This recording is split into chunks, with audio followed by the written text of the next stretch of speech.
जय हिंद। इस वीडियो के अंदर हम 12.1 प्रश्नावली का क्वेश्चन नंबर 4 एंड 5 जो है उसको सॉल्व करने वाले हैं। देखिए 4 नंबर जो क्वेश्चन है ना वो बहुत इंपॉर्टेंट है। ये क्वेश्चन कंपटीशन के लेवल का है और एग्जाम में आने लायक है, तो इसको मैं करवाना चाहूँगा। इस क्वेश्चन के लिए देखो एक नियम है। पूरी किताब में मात्र एक क्वेश्चन ऐसा है जो पहिए से रिलेटेड है। कभी भी बोले ना पहिया, चक्कर, कभी भी क्वेश्चन में आप ये वर्ड नोट करते हो पहिया या फिर चक्कर, तो वहां पर एक नियम लगता है, एक सूत्र लगता है, चक्कर इंटू परिधि बराबर कुल दूरी। ध्यान से देखना, चक्कर इंटू परिधि बराबर कुल दूरी। अगर ये सूत्र आपको याद हो जाता है तो फिर आधा काम तो यहीं से हो जाता है। सिंपल सी बात है कि कितना भी पहिया हो वो जितना घूमेगा, जितने चक्कर लगाएगा, उतनी ही दूरी तय करेगा। तो बस आप एक सूत्र यहाँ से याद कर लो कि चक्कर इंटू परिधि बराबर कुल दूरी। यहाँ पर देखो किसी कार के प्रत्येक पहिए का व्यास, अच्छा पहिया गोल होता है उसका व्यास दे रखा है, ठीक है।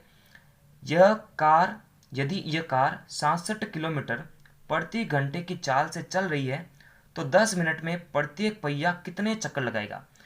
पहिया चक्कर नोट किया, तब सूत्र दिमाग में आया चक्कर इंटू परिधि, जो कि होती है कुल दूरी। हमें यहाँ पर जो है चक्रों की संख्या पता करनी है, यानी ये पता करना है। इसका मतलब हमारे पास में परिधि है और चली गई कुल दूरी है, परिधि का भाग इसमें लगा देंगे तो काम हो जाएगा। तो कैसे लगाएंगे, वो इस तरह से लगाएंगे। तो किताब को थोड़ा साइड करते हैं और यहाँ पर ध्यान से इस क्वेश्चन को समझना बहुत इंपॉर्टेंट है, बहुत ज़्यादा इंपॉर्टेंट क्वेश्चन है। Answer number 4।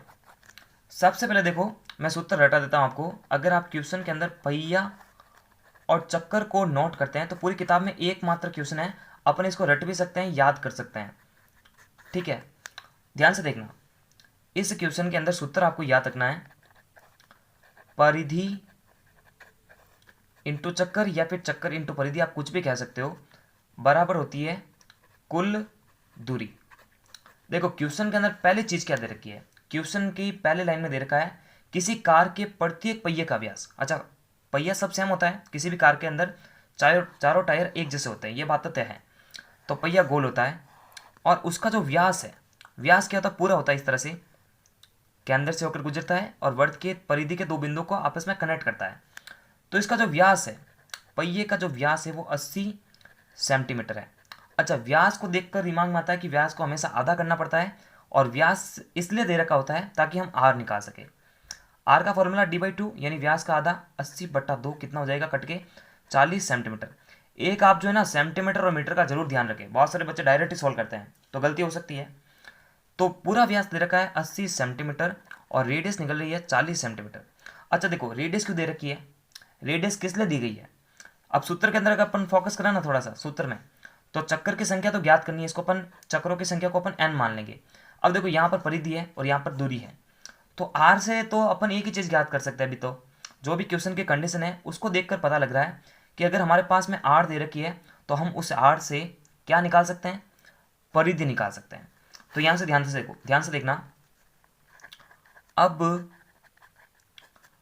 पहिए की परिधि,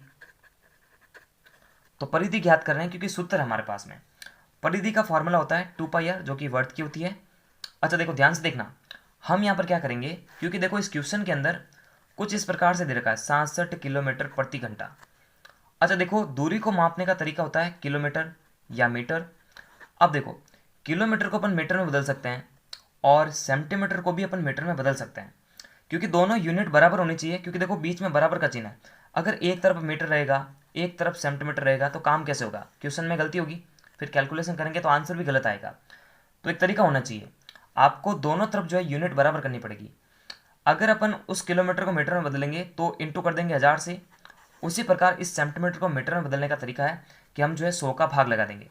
तो 40 के अंदर 100 का भाग लगाएंगे तो ये हो जाएगा, कट के एक छोड़ के पॉइंट लग रहा है ना 10 नीचे, तो 0.4 मीटर। इसका मतलब जहाँ पे रेडियस ले रहे हैं वहाँ पर 0.4 मीटर रेडियस ले सकते हैं। अब इसको कैलकुलेट करते हैं, 2 इंटू पाई, पाई का मान क्या है 22/7, इंटू आर का मान कितना है अभी दिया देखो 0.4 मीटर। ध्यान से देखना दोनों तरफ मीटर लेना जरूरी है, नहीं तो गलती हो जाएगी, बहुत बड़ी गलती हो जाएगी, क्वेश्चन रॉन्ग हो जाएगा। तो 0.4, अब अगर देखो इसको मल्टीप्लाई करेंगे ना, तो हम क्या करेंगे, इस 22/7 को भी छोड़ रहे हैं, इसको इससे मल्टीप्लाई कर देंगे, तो ये दिख रहा है, ये हो जाएगा 22/7 इंटू 0.08 मीटर। ये हमारे पास में हो गई सूत्र के हिसाब से परिधि। चक्रों की संख्या को n मान रहे हैं। अब देखो कुल दूरी निकालेंगे, कुल दूरी कैसे निकलेगी, ध्यान से देखो, ये खुद कह रहा है कि यह कार जो है 67 के, तो देखो ध्यान से देखना, यदि कार की चाल किस में मापते हैं, और यहाँ पर दे भी रखा है, यदि कार की चाल 67 किलोमीटर प्रति घंटा है, एक घंटे के अंदर 67 किलोमीटर चलती है। देखो मेन मकसद क्या है, कुल दूरी निकालनी है। अच्छा, चाल का फॉर्मूला क्या होता है, चाल बराबर होता है दूरी बट्टा समय। अच्छा, आपसे यहाँ पर आप ध्यान से देखो, एक घंटे में मिनट कितने होते हैं, 60 मिनट, तो अपन इसको 60 भी लिख सकते हैं। अच्छा देखो, दूरी और समय के फॉर्मूले के हिसाब से ऊपर वाली होती है दूरी और नीचे वाला होता है समय। अच्छा, यहाँ पर देखो दूरी हमारी यही होगी ना, इसका मतलब दूरी हमारे पास में है। अच्छा, दूरी कितनी है, तो देखो दूरी हमारे पास में है 67 किलोमीटर। अच्छा, किलोमीटर तो नहीं रख सकते हैं, किस में बदलना पड़ेगा, मीटर में। तो 1 किलोमीटर में होता है 1000 मीटर, तो 67 इंटू कर देंगे 1000 मीटर। जब अपन इसको इंटू करेंगे तो हमारे पास में आ जाएगा 66,000 मीटर। ये हमारे पास में कुल दूरी है। लेकिन क्वेश्चन की लाइन पढ़ो, क्वेश्चन की लाइन कह रही है कि खाली 10 मिनट में ये पता लगाना है कि अगले 10 मिनट में, हालांकि कार की चाल तो ये है, एक घंटे में इतना किलोमीटर इसको तय करना है, या तय कर लेगा या तय कर लेगी। लेकिन हमें यह बताना है, अगर अपन एक घंटे का टाइमिंग देंगे ना, जैसे 1 मिनट, 2 मिनट, 10 मिनट, 20 मिनट, ऐसा करते करते पूरे 60 मिनट खत्म हो जाएंगे।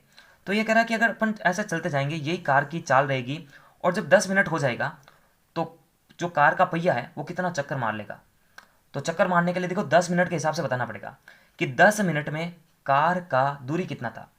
ये तो एक घंटे में दूरी तय कर रहा है, एक घंटे में इतना दूरी तय कर रहा है, तो 10 मिनट में कितना तय करेगा। तो 10 मिनट का हिसाब निकालने के लिए पहले 1 मिनट का हिसाब निकालना पड़ेगा। अच्छा, ध्यान से देखो, क्वेश्चन में कुछ दिया हुआ है, क्या दिया हुआ है, दी गई जानकारी से, अच्छा क्वेश्चन की जानकारी में क्या दे रखा है कि कार की चाल क्या है, चाल दे रखी है 67 किलोमीटर प्रति घंटा। इसका मतलब क्या होता है कि एक घंटे में वो इतना चल रही है। अच्छा देखो, एक घंटे 1 आवर के अंदर ये चलती है कार 67 किलोमीटर। तो देखो ध्यान से देखो, एक घंटे की जगह अपन क्या लिख सकते हैं, 60 मिनट। इसका मतलब 60 मिनट में ये चलती है 67 किलोमीटर। अगर अपने को यहाँ से पूछे कि 1 मिनट का हिसाब निकालो, तो देखो ये 60 1 मिनट से मल्टीप्लाई हो रहा है, 60 इंटू 1 मिनट बराबर 67 किलोमीटर, ये लिख सकते हैं। और ये लिखने के बाद में अगर हमारे को 10 मिनट का हिसाब निकालना है, तो हमें पहले 1 मिनट का हिसाब चाहिए, क्योंकि देखो 10 मिनट का हिसाब निकालने के लिए पहले 1 मिनट का हिसाब चाहिए। जैसे एक पेन का मूल्य 5 रुपये है, तो 5 का 25 हो रहा है, तो पहले 1 का पता है तभी तो 5 का निकाल रहे हो। तो 10 मिनट में कितना दूरी तय होगा, तो उसके लिए पहले 1 मिनट का दूरी तय करना पड़ेगा। अच्छा, 1 मिनट का तय करने के लिए ये इंटू हो रहा है, इधर अपन भाग लगा देंगे।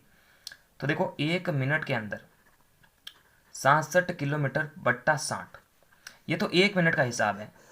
अगर हमारे को पूछे कि 10 मिनट का हिसाब चाहिए, तो देखो इधर 10 मिनट कैसे हो सकता है, अगर अपन इसको 10 से गुणा कर दे, अगर इधर 10 से गुणा करेंगे तो उधर से भी करेंगे, ताकि 10 मिनट का हिसाब हो जाए। ये इससे मल्टीप्लाई होकर क्या बनेगा, 10 मिनट, और वो इससे मल्टीप्लाई होकर बनेगा 67 किलोमीटर बट्टा 60 इंटू 10, है ना। 10 मिनट का हिसाब निकाल रहे हैं, तो 0 से 0 कैंसिल हो जाएगा, 6 से 6 कट जाएगा, तो 11 किलोमीटर बचेगा। इसका मतलब 10 मिनट के अंदर ये 11 किलोमीटर चलेगा। तो ये तो किलोमीटर में 11 किलोमीटर आ रहा है, हमें किस में चाहिए, मीटर में चाहिए। अच्छा, 11 किलोमीटर को अपन क्या लिख सकते हैं, 11,000 मीटर, 1000, तो क्या लिखेंगे 11,000 मीटर। इसका मतलब 10 मिनट के अंदर जो दूरी चली गई है वो 11,000 मीटर है। अब ध्यान से देखो, अब सूत्र की तरफ बढ़ते हैं, क्योंकि ये जो पूरा प्रोसेस किया है ये सिर्फ इसलिए किया है ताकि 10 मिनट में जो दूरी तय हुई है वो हमने निकाल सके, या हम इसको निकाल पाए। तो 10 मिनट के लिए पहले 1 मिनट का निकाला, और 1 मिनट का निकालने के लिए 1 घंटे की चाल का यूज़ किया। इस चाल से 1 घंटे को बदला मिनट में, फिर मिनट से बदला 1 मिनट में, 1 मिनट में जो दूरी तय की गई थी वो इतनी थी, और 1 मिनट से निकाल दिया 10 मिनट का, गुणा भाग किया तो 11 किलोमीटर आया। और किलोमीटर को बदल रहे अपन मीटर के अंदर, क्योंकि देखो दोनों तरफ जो यूनिट है वो बराबर रखनी है, मीटर के बराबर मीटर रखना है। तो 11,000 मीटर आ रहा है। इसका मतलब कार का जो पहिया है 10 मिनट के अंदर 11,000 मीटर की दूरी तय कर लेगा। अब बढ़ते हैं सूत्र की तरफ, सूत्र से ही उत्तर निकल सकता है। तो देखो सूत्र क्या था, परिधि इंटू चक्कर बराबर कुल दूरी।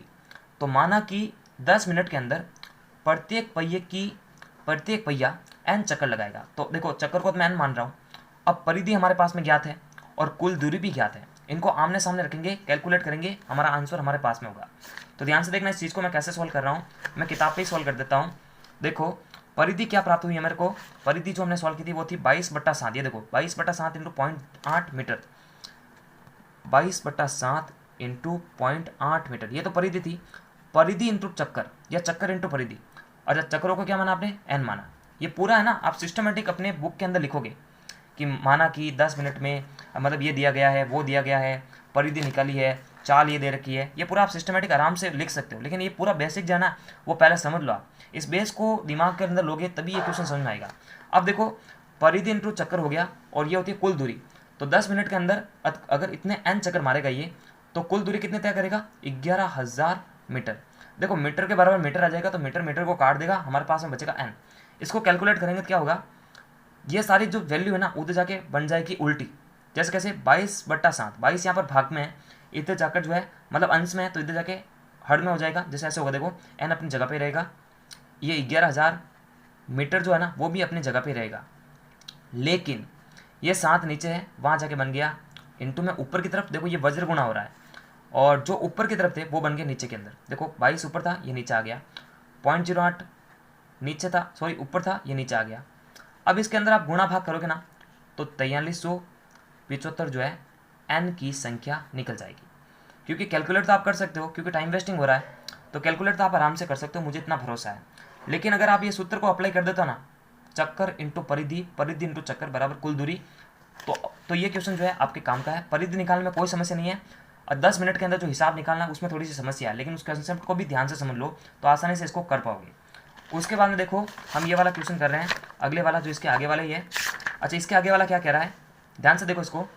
यदि एक वर्ग का परिमाप, परिमाप का मतलब होता है, वर्ग का परिमाप का मतलब है वर्ग की परिधि से ही है।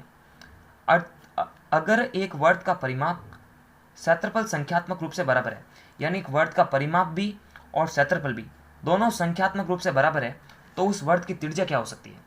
तो इसका मतलब परिधि का सूत्र परिमाप के सूत्र के बराबर होगा। फिर जो कैलकुलेशन आएगी वो देखते हैं कि क्या आ सकती है, और उस कैलकुलेशन से जो है दोनों का क्या निकल सकता है रिजल्ट, दोनों से r निकलता है या भी नहीं निकलता, देखते हैं। ये क्वेश्चन कह रहा है परिधि जो है क्षेत्रफल के बराबर है, और दोनों ही किसके हैं, दोनों ही वर्ग के हैं। तो क्वेश्चन नंबर हमारा ये 5वां है, बहुत इंपॉर्टेंट है ये क्वेश्चन भी, बार बार आ चुका है ये। तो परिधि का फॉर्मूला 2πr और क्षेत्रफल का है πr²। दोनों ही वर्ग, मतलब वर्ग तो एक ही है ना, तो रेडियस भी एक जैसी होगी। तो देखो ध्यान से देखो, पाई से पाई कट जाएगी तो बचेगा 2r बराबर r²। अच्छा देखो ध्यान से देखना, अगर अपन देखो इधर 2r है तो देखो इसको कैसे करेंगे, 2 इंटू आर बराबर r इंटू आर। हमें एक r चाहिए, तो इस r को अपन यहाँ पे रखते हैं, इसको इंटू होने के कारण इसको नीचे भेज देते हैं। तो 2 इंटू आर के नीचे देखो वापस r आ जाएगा, और इधर बचेगा r। देखो r से r कैंसिल, तो बचेगा 2। इसका मतलब r आ जाएगा 2 मात्रक, क्योंकि मात्रक का मतलब है कि यहाँ पर कोई सेंटीमीटर मीटर है नहीं, तो फिर इसको ऐसे मात्रक मान लेते हैं। नहीं तो देखो कॉमन सेंस भी ये सवाल सोल्व होता है, जैसे पाई से पाई कैंसिल हो गया, इधर 2r है तो एक r से ये r चला जाएगा, तो बचेगा खाली 2, इधर बचेगा खाली r, तो r बराबर बचेगा 2। तो हमारा कौन सा ऑप्शन सही रहेगा, ये ऑप्शन सही रहेगा, ऑप्शन नंबर ए। तो नमस्कार, thanks for watching, Vande Mataram, जय हिंद जय भारत। तो पूरे चैप्टर की जो प्लेलिस्ट की लिंक है वो वीडियो के डिस्क्रिप्शन बॉक्स में दे रखी है, वहाँ जाकर बैक टू बैक सारे वीडियोस देख सकते हैं। Thank you.